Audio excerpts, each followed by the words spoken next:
The day began like any other, but one sentence cut through the morning air sharper than a knife. "We decided you're not coming. My mom will go instead." Jessica said, her voice dripping with triumph as she sipped coffee from my favorite mug. I stood frozen for a heartbeat, the words landing like a slap, but my face remained perfectly calm. Behind her, Thomas, my son, shifted uneasily, his silence loud with discomfort. And little Samuel, my grandson, stared at the floor, hiding the hurt in his eyes. "Have a nice trip," I said, simply turning back to my toast as if nothing had shaken me, even though everything inside me roared. Jessica smirked, confident she'd won. "Oh, honey, if only she knew," she whispered to herself, pacing my kitchen. Her little performance handed me the perfect opportunity. She didn't realize that at 68 I was far from fragile. I'd survived 40 years as a trauma nurse, learned to read people to see through masks, and Jessica's mask had more holes than Swiss cheese. "The resort has a spa, Eleanor," she continued, dripping with faux sweetness. "You wouldn't enjoy all that walking anyway. My mother loves Caribbean cruises, right?" As if my age determined my strength. I had run 3 marathons in my 50s, but apparently walking on a beach would be too much. Thomas finally spoke soft and enabling. "Mom, maybe next time we can plan something more.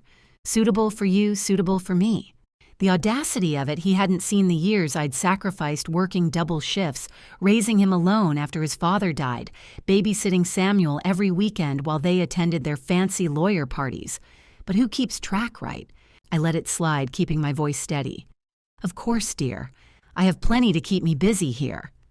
And I did. While Jessica believed she was untouchable, I had been watching, waiting, learning. After their departure, I went to my bedroom, opened the drawer beneath old photo albums, and retrieved a manila envelope that could change everything. Inside were phone records, bank statements, and photographs that proved Jessica's greed and deceit. 3 months ago, I'd noticed a change: late client meetings, unusual errands, volunteering to pick up Samuel from school. It didn't fit. Jessica suddenly playing Mother of the Year, about as believable as a unicorn in a courtroom. So I acted. I called Detective Rodriguez, an old friend, and arranged for a private investigator. Weeks later, the files had grown, detailing secrets that would shatter their perfect image. The next morning, I drove downtown to Marcus Webb's office, my trusted attorney for 15 years. "Eleanor, are you absolutely sure about this?" he asked, scanning the documents on his mahogany desk. "Completely sure," I replied, signing with a steady hand. The first document transferred my house worth nearly $400,000 into a trust for Samuel. Jessica had assumed she'd inherit it. Surprise. The second erased her from my life insurance policy as a secondary beneficiary. Poof, gone. The third created a college fund for Samuel from my savings money she never even knew existed. Marcus looked up, impressed. "Perfect timing," he said, just before their trip. I only smiled, knowing that this small act of preparation would reveal the truth in the cruelest and most unavoidable way. By late morning, with the envelope in hand, I arrived at the airport. Their first-class check-in was the picture of arrogance Jessica, standing tall with designer luggage as if conquering the world. Samuel ran to me, hugging tightly. "Grandma, I wish you were coming." I ruffled his hair. "I have something for you, sweetie," I said, handing him a small travel journal. "Promise me you'll write about all your adventures." "I will," he whispered. Thomas took the envelope I handed him, curiosity and confusion crossing his face. "Don't open this until after takeoff, honey. Sensitive family business," I said lightly, watching Jessica's eyes narrow with suspicion. "Enjoy your last family vacation," I whispered as I turned and walked away, the weight of months of planning settling like satisfaction in my chest. The plane rose into the sky, and I returned home with a quiet sense of anticipation. My garden was bathed in golden light as I arranged flowers, breathing in the calm I had fought to preserve. Hours later, my phone rang. The caller ID showed Thomas. "Mom," he said, his voice hollow, broken, "we need to talk." The engines hummed in the background. Jessica. She's been in the bathroom for 20 minutes since I showed her the photos. My heart clenched, but I stayed calm. How are the photos? Thomas, I asked lightly. Clear. Very clear. She knows everything.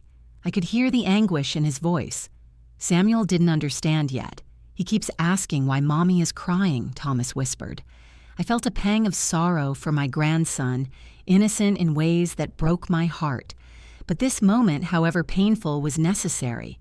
Better he learned the truth now than grow up thinking such cruelty was normal. Thomas sank into Harold's old recliner, the weight of betrayal pressing down on him. I almost lost him. Samuel. Because I was blind, he murmured. You weren't blind, Thomas. You were hoping, and hope sometimes blinds the best of us. 3 months of lies. It's not your fault. Samuel wandered into the room with his homework, oblivious to the emotional storm raging around him. Dad, can you help me with this math problem? He asked. Thomas wiped his eyes and nodded, focusing on the algebra before him. I watched a mixture of relief and sorrow swirling in me. We were safe, but only just. The fragility of trust, the ease with which it can be broken, had been laid bare before our eyes. By the next morning, I had prepared myself for the confrontation that would finally close this chapter. Thomas and Samuel were staying with me until we could untangle the aftermath. Their car pulled into my driveway at sunset, the sky painted in bruised purples and oranges. Thomas looked exhausted, hollowed out by months of deception, while Samuel bounded toward me, tears streaming. "Grandma, why did we have to come back?" he asked, voice trembling. I drew him into my arms. "Come inside, sweetheart. Let's have some cookies while your parents sort things out." Thomas appeared at the door, gaunt and tired. "Where is she?" I asked. "In the car making calls," he said bitterly. "She's trying to spin this to find a way to rewrite reality." I smiled faintly. She thought she could manipulate the truth-bend reality to her convenience. But for the first time, the scales were tipping in our favor. Jessica stormed up the driveway, designer outfit, rumpled hair, askew from the flight. Her mask had slipped, completely revealing the ferocious woman behind the polished veneer. "You vindictive old witch," she screamed. "How dare you destroy my family?" I stepped outside, calm, towering over her, despite the decades between us. "Samuel is my grandson. Thomas is my son. You married into this family and forgot respect," I said, steady as a surgeon's hand. "I'm calling the police." "This is harassment, stalking," she yelled. "Please do," I replied, serene. "I'm sure they'll be very interested in those bank records. Ask for Detective Rodriguez. Tell him Eleanor Mitchell sent you." Thomas put a hand on her shoulder. Just stop making it worse." She whirled, desperate, screaming about violations and stalking. But Thomas, finally seeing, clearly snapped. "You stole money from clients from people who trusted you. You violated everything." The mention of Richard's name, her lover, landed like a physical blow. Her carefully constructed world began to crumble, and I knew the game had finally shifted. Inside the house, I watched Thomas load Samuel's suitcase. Jessica's shrill threats faded into echoes as the reality of her actions settled. The night was calm in contrast to the chaos she had brought. I felt the strange mixture of satisfaction and sorrow that comes from justice finally being served. The next morning, the doorbell rang at 7 a.m. Thomas stood there, exhausted, suitcases at hand, Samuel clinging to him. "Can we stay here for a while?" he asked quietly. "Of course, honey. Always," I said, stepping aside. For now, we were together, safe in the home built with love, not manipulation. And for the first time in weeks, I could breathe. This was not the end, it was the beginning of rebuilding, of reclaiming peace stolen for far too long. The house felt alive again, filled with the soft sounds of family reclaiming their space. Samuel ran straight to the kitchen. "Grandma, do you have pancake mix? Mom never makes pancakes anymore." I laughed, the sound echoing through the warm, sunlit room. "Of course I do, sweetheart. Your grandmother believes in keeping the important things well stocked. Pancake mix tissues and evidence folders." Thomas sat at the table phone in hand, counting missed calls from Jessica, 22, 31 text messages, and I could almost see the panic radiating off the screen. "I think she's having what you might call a breakdown," I said dryly. Thomas gave a weak laugh. "Fascinating," he murmured. I hadn't received a single call. It was almost poetic. She finally understood that sweet words wouldn't manipulate me anymore. Over the next few days, we began to settle into a fragile rhythm. Thomas called his lawyer about the emergency custody hearing. "How long do you think this will take?" he asked quietly, watching Samuel play outside. I considered my response carefully. "Months, maybe longer. Jessica will fight this every step of the way." Thomas sank back into the couch, guilt shadowing his face. "I keep thinking about how I let her treat you, and I said nothing," he confessed. I reached over, resting a hand on his shoulder. "You were protecting peace in your family. That's what good men do. But now, Thomas, you see clearly. That clarity is a gift even if it came late." Samuel's innocence, however, often cut through the tension. One afternoon he asked softly, "Dad, are you and Mom getting divorced?" Thomas's expression crumpled, and I held back a sigh. "I don't know yet, buddy, but whatever happens, you'll always have me and Grandma." Samuel nodded, his eyes wide with understanding, absorbing the gravity of adult mistakes with the patience only a child can summon. He was learning that life was not fair, but love could endure even when it was tested, and in that, there was hope. Weeks passed the tension of the airport incident, slowly giving way to daily life when I received a visit I hadn't anticipated. A black sedan pulled into my driveway and two figures stepped out. Detective Rodriguez, familiar from my past nursing days, and a woman I didn't know. Eleanor Rodriguez said with a small, approving smile, "This is Detective Chen from Financial Crimes. We'd like to ask a few questions about Jessica's case." I invited them in, offering coffee, noting the sharp attention in Chen's eyes as she studied my living room like she was trying to understand the person who had orchestrated this investigation. "When did you first suspect Jessica of financial impropriety?" she asked. I took a steady breath. "When her spending didn't match the household income and designer handbags and spa treatments appeared weekly. Something was wrong and I had to protect my family." Chen nodded thoughtfully. "Some might call your methods unorthodox." I leaned forward. "Detective, she was stealing from vulnerable clients while planning to take my grandson. Protecting my family is not unorthodox. It's necessary." Rodriguez exchanged a glance with Chen before clarifying, "We also found evidence she was planning to leave the country with Samuel, one-way tickets purchased to a non-extradition country." My blood ran cold. My grandson days from being kidnapped by his own mother, and I had stopped it just in time. "How long would she have gotten away with it?" I asked, voice low. "Hard to say," Chen replied. "She covered her tracks meticulously. If you hadn't intervened when you did, well, it could have ended very differently." That evening, when Thomas returned from work, I recounted the detective's visit. He sank into Harold's recliner, head in hands.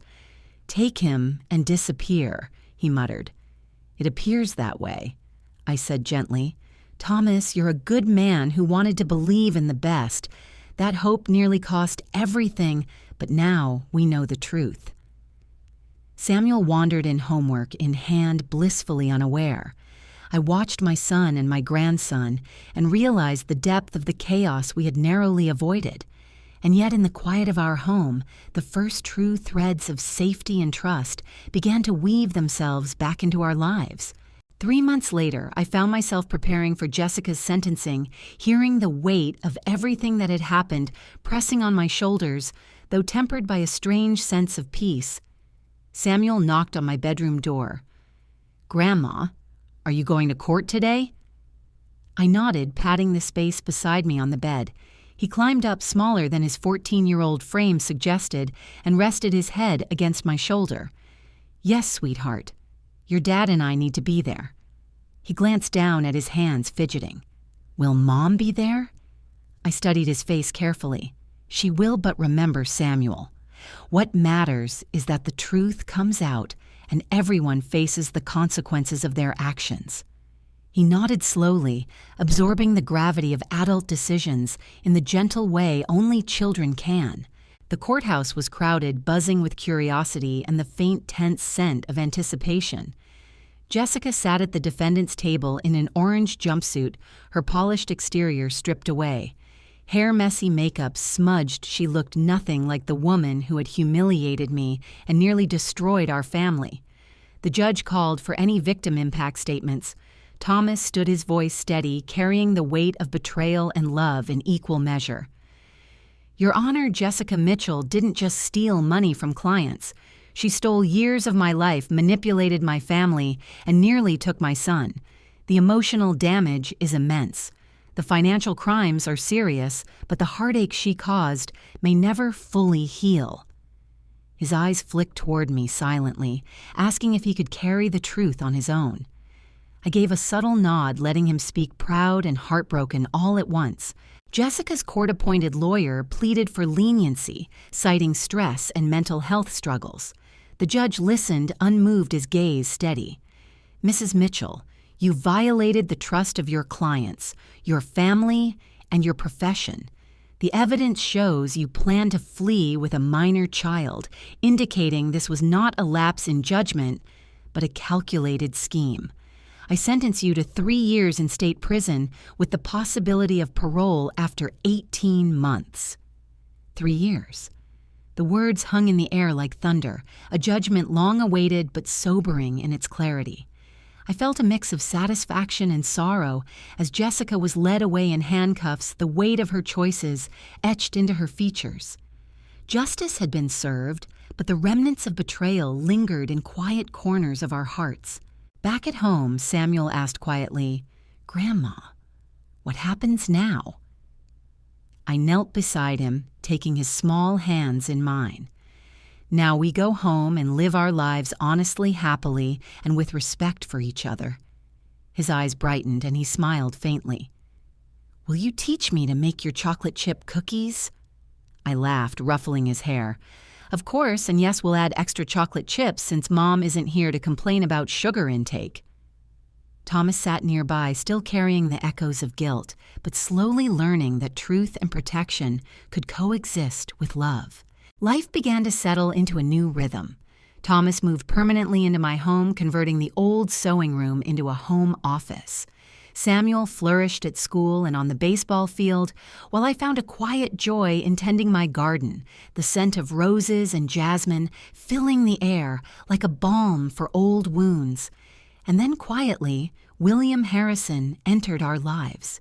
A neighbor, a retired judge carrying a small bouquet of wildflowers and a warm smile, he approached my porch one evening. "Mrs. Mitchell, I was wondering, would you like to have coffee sometime? I make terrible coffee, but Margaret tells me you make excellent conversation." I laughed, surprised by his directness. "Margaret's been talking about me again," I teased. "What has she told you?" "Only the truth, Eleanor. You're someone who protects your family, and I respect strength when I see it." William became a constant warm presence in our home. Samuel adored him, and Thomas, after careful observation, gave his quiet approval. He treated me as an equal, listening without judgment, understanding grief without attempting to fix it. On our porch swing one evening, he asked softly, "Do you ever regret how things happened with Jessica?" I considered the question carefully. I regret that Samuel had to lose the mother he thought he had, and that Thomas almost lost his clarity. But do I regret stopping her from destroying our family? Never. William smiled gently. A woman who doesn't protect what she loves isn't worth loving. And for the first time in years, I felt it. I wasn't just surviving anymore. I was living. 2 years later, I was frosting Samuel's 14th birthday cake when the doorbell rang. Through the peephole, I saw a woman I barely recognized, Jessica. She was thinner hair, shorter and grayer, her face carrying the weight of 44 years and the lessons of prison. She stood cautiously on my porch, a small bag in hand. "Hello, Eleanor," she said softly when I opened the door. "May I come in?" I hesitated, then stepped aside. Samuel's not here. He's at baseball practice with William. Jessica nodded, taking a careful breath. I know. I came to see you. She moved into the living room, sitting on the edge of Harold's old chair, the tension between us like a fragile glass ornament. You look well, she said quietly. Prison seems to have taught you manners. I flinched slightly but didn't respond. She deserved that truth. I deserved more than that, she whispered. I hurt people I should have loved, and I want to try a Lelinar to make amends. I studied her carefully, looking for the old mask of manipulation, but I saw something new, genuine remorse, vulnerability, and a fragile hope. What do you want from me, Jessica? I asked cautiously. A job, she replied. Margaret told me about the free clinic downtown. They need a receptionist. I want to help people instead of hurting them. I want to do something that matters. She handed me a letter from her prison therapist explaining a diagnosis of narcissistic personality disorder, not as an excuse, but as insight into her behavior. I took the letter, but didn't read it. And you think this changes things? I asked. No, she admitted, tears spilling down her cheeks. But I hope it shows I can try to be better. I let silence stretch between us, measuring her sincerity. If you mess up, if you're late, rude, or dishonest, even once you're gone, I said finally. And if you ever hurt Samuel again, what I did before will seem like kindness. She nodded, still crying. Thank you, Elelinar. I don't know what this means to me. I held her gaze. Don't thank me yet. Prove you deserve it first. When Thomas and Samuel returned that evening, I shared the news. His jaw dropped. She wants to work at the clinic. Are you sure this is wise? I looked at him steadily. She wants to try to change.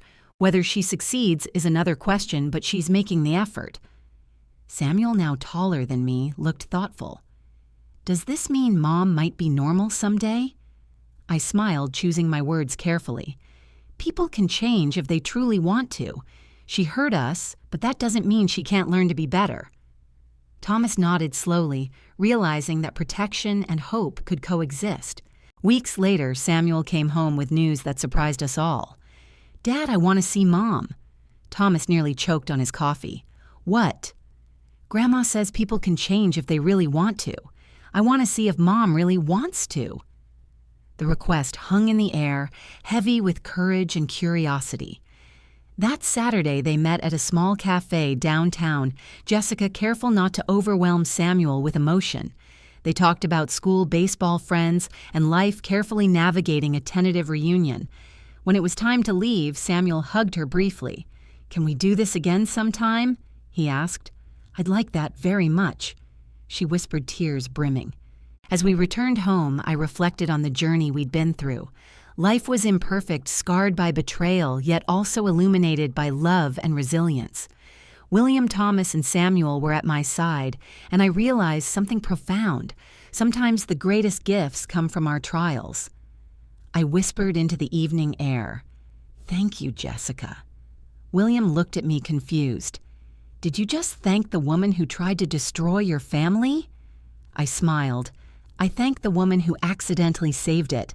Sometimes our enemies give us the greatest gifts. They show us how strong we really are.